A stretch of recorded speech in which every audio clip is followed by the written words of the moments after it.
नमस्कार दोस्तों। The great स्फिनिक्स of Giza एक ऐसी मूर्ति जिसका सिर शेर का है और शरीर मानव का है। जानते हैं इस वीडियो में द ग्रेट स्फिनिक्स ऑफ गीज़ा के बारे में।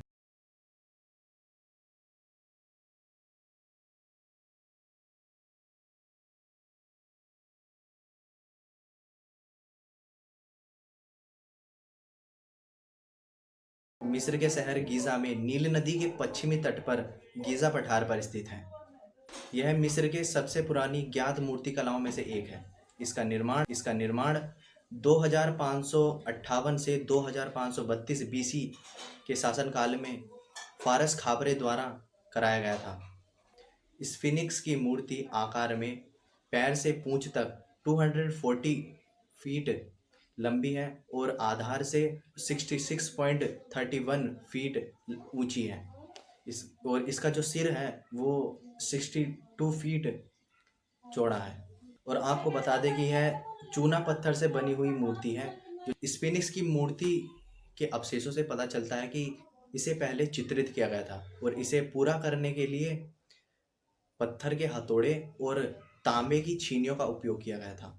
और इस मूर्ति के बारे में सबसे बड़ी बात यह है कि जब इस मूर्ति को बनाया गया था, यह जानना असंभव है कि इसे पुराने समय में किस नाम से पुकारा गया था, क्योंकि द ग्रेट स्फिनिक्स ऑफ गीज़ा अभी का दिया हुआ नाम है। और जो शिलालेख प्राप्त हुए हैं उसमें कहीं भी यह उल्लेखनीय नहीं है कि यह जो मूर्ति का निर्माण था वो किस उद्देश्य से बनाया गया था।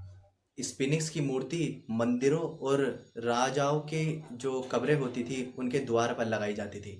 ये सिर्फ थ्योरेटिकली है कि ऐसा भी होता था। और मिस्रवासी जो स्फिनिक्स को एक रक्षक के रूप में मानते थे, और ऐसा देखा गया है कि मिस्र के लोग स्फिनिक्स को रक्षक के रूप में मानते थे, यानी कि वो उनकी रक्षा करता था। इसलिए जो है अवशेषों से प्राप्त हुआ है कि जो राजाओं की कब्रें होती हैं और मंदिर होती है उनके द्वार पर स्फिनिक्स की मूर्ति मिली है। और कहीं पर भी इसके निर्माण का सही उल्लेख नहीं मिलता, यानी कि कहीं भी मिले हुए शिलालेखों में कहीं पता नहीं चलता कि यह किस उद्देश्य के लिए बनाया गया था।